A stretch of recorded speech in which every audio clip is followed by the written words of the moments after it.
Good evening and thank you for joining us for KREM News 10 at 10, where we give you more news in less time. I'm Mark Hanrahan. Let's get started. First up tonight, weather. If you think we've had a lot of fog recently, well, you are correct. Today we tied the record for the most foggy days in January. Meteorologist Thomas Patrick joining us in the Outdoor Weather Center tonight. Thomas, is it going to be a foggy commute tomorrow morning? Yeah, it possibly could be, because it's just patchy fog that we are tracking still for a couple more days. But we've had 18 days with dense fog that would be defined as a quarter-mile visibility or less out at Spokane Airport. That has tied 3 other years from 2009, 2015, and 2016. Records only going back to 2005, but still, about 2/3 of the days this month have already seen fog that's looked like this in Spokane. This was the worst of the fog that we've seen so far this evening. It was out at Lookout Pass at around 6 o'clock. It's improved a little bit, but still the fogginess worst over Lookout Pass, but has been pretty good across the board everywhere else. Nonetheless, still tracking a chance for some patchy fog through the morning hours that you see here on the hour-by-hour forecast. But we are starting to get a little more optimistic that we could actually see some sunshine, not just for tomorrow, but again this weekend, before snow is right back in the forecast. Finally, some changes that we are looking forward to, all just in a few minutes. All right, talk to you then, Thomas. Thank you very much. As Omicron rages across the state, 2 new COVID testing sites are coming to Spokane County. The Spokane Regional Health District just announced the kiosks will open up in Meade and in downtown Spokane tomorrow. So on the left-hand side of your screen, the Meade site will open tomorrow at the Union Stadium parking lot on North Market Street. They'll operate Wednesday through Sunday, 10 a.m. until 6 p.m. There'll be self-test kiosks, so no one will physically test you. On the right-hand side of your screen, the downtown location opens Friday in the parking lot of Chaz Health's Denny Murphy Clinic. They are open Tuesday through Friday, 9 a.m. until 4 p.m. and on Saturdays, 9 a.m. to 4 p.m. Happening tonight, Spokane Public Schools approved an emergency pay raise for substitute teachers. The board decided to raise their pay to $200 per day. It was originally $150 per day. This comes as the district deals with COVID-19 related staffing shortages. The raises will stay in effect as long as the state of emergency in Washington remains in place. Today, Boeing reporting a more than $4 billion loss in its quarterly earnings report. The aircraft maker took charge of $3.5 billion to cover additional delays in delivering its 787 jetliners and compensation for airlines that are still waiting to get their planes. The company also says problems with the 787 will add $2 billion in production cost. Deliveries of the new 787s were halted in May of 2021 because of production flaws. Also new tonight, a Spokane suspect who was wanted on several felony charges has been arrested near the U.S.-Mexico border. Warren J. Pittman had been on the run since April of 2021 on 6 felony charges. He's accused of kidnapping a woman after pretending to be an officer. He was arrested in Texas by U.S. Marshals last Friday. Court documents in the case involving a former Newport police officer show that he is accused of sexually abusing a family member.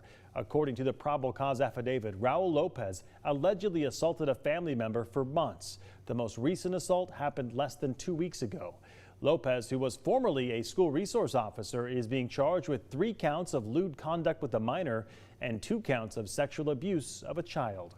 A new attendance policy, a looming strike, and a last-minute ruling from a federal judge. Burlington Northern Santa Fe is rolling out a new scheduling system for its workers, and many of those workers say it is simply not fair. They were preparing to strike, but a judge stepped in, so for now those workers will have to adjust to that new policy come February 1st.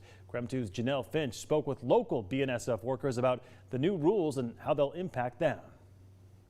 There's large corporations that are basically bleeding the money out of labor. That's limiting the middle class by doing all these things. Sean Blackburn and Jordan Kruger have both worked for BNSF for over a decade.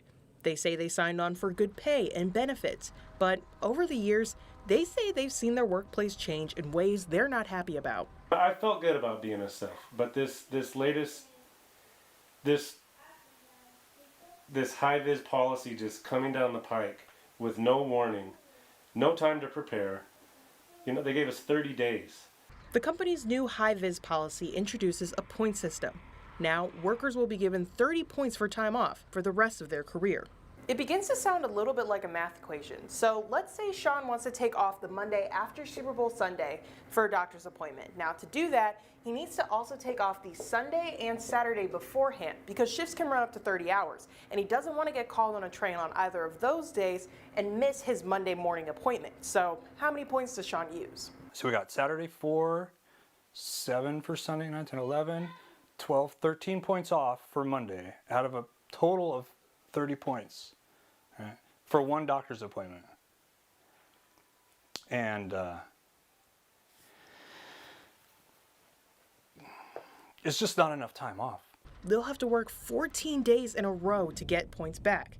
And now they'll have to weigh their options when taking time off. And my kids, they don't understand. How do you explain to them? Well, Daddy can't be home for your game this weekend because Daddy had a doctor's appointment last week. And when it comes to walking away, it's easier said than done. There's a lot to think about as far as a career change goes this late in life. And I'm not the only one. There's plenty of guys that are my age that this is happening to, and they're just going to have to suffer. We reached out to BNSF for a statement on the new policy, and they said in part, quote, BNSF's new system will provide more predictability for our train crews while also providing more reliable crew availability, which is essential to meeting our customers' expectations and the demands posed by the global supply chain. They also said the program is designed to provide ample time for outside obligations like planned vacations, personal days, and unplanned absences that also account for enough employees to be available to work. In the newsroom, Janelle Finch, KREM 2 News. All right, Janelle, thank you very much. Now to the Nightbeat for a quick look at the day's top stories. Police across Washington and Idaho are looking for an armed and dangerous suspect, so take a look at your screen. This is 30-year-old Jesse Spitzer. On Friday, a SWAT team in Snohomish County responded to an incident allegedly involving Spitzer. Police could not find him. And then on Sunday, police believe he was involved in another incident in Chelan County. He popped back up this morning after Post Falls police responded to a burglary on Clearwater Loop. Police say Spitzer pulled out a gun and threatened to shoot himself before he escaped officers. Spitzer now wanted in multiple counties. He is believed to have shaved his head and using makeup to cover those facial tattoos you see right there. So if you have any information about Spitzer's location, please call the Post Falls Police Department. That number is right there at the bottom of your screen. This now reminds me again to maybe not keep my earbuds in when I run, or being mindful of what time of day it is. Two separate women reported two separate attacks near Manitou Park last week after a man ran up behind them and grabbed them.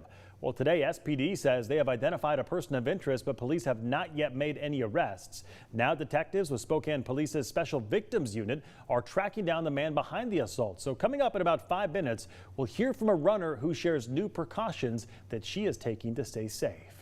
Deputies in Snoqualmie looking for 5 young men who escaped from a juvenile detention center today. The 5 escaped from a medium maximum security unit at Echo Glen Children's Center. Their ages range from 14 to 17. The 5 escaped after assaulting an employee, and they got away by stealing keys of a blue Ford Fusion owned by the state. One of the 5 escapees is a murder suspect. Others are being held on charges like firearms possession and possession of stolen property. The victim impact statements for the Freeman High School shooting were put on pause today after 2 emotional days of testimony. The court is not in session today. So far, we have heard from students, parents, teachers, and loved ones who were all impacted by the actions of Caleb Sharp now more than 4 years ago. Yesterday, victims confronted the shooter in court. We are expecting to hear from as many as 150 survivors over the next 2 weeks. Testimony resumes tomorrow at 9 o'clock in the morning at the Spokane County Courthouse. And that was your Nightbeat. To learn more about any of those stories, just text us the word night to 509-448-2000 and we'll send them directly to your phone. That was my daughter's room. So she's a light sleeper, so she ran upstairs and my room's on fire. From our yard we can see the flames of the other house, and feeling for the people that aren't as fortunate that we're able to get it out as fast. Police in Tacoma looking for a suspect they believe is responsible for at least 12 fires in the last 24 hours. Those fires, which were spread out over the Tacoma and Ruston areas, were mostly targeting homes. The reports of the fires started at around 7:30 last night and spanned all the way until 3 o'clock this morning. Tacoma Fire Department says they believe all those fires are connected due to their close proximity and circumstances. Thankfully, no injuries were reported. In Indiana, a semi-truck hanging off overpass right there after it lost control on an icy bridge. So take a look at your screen. You can see the end of the trailer just kind of dangling off the bridge there. Police say that driver did not have any major injuries.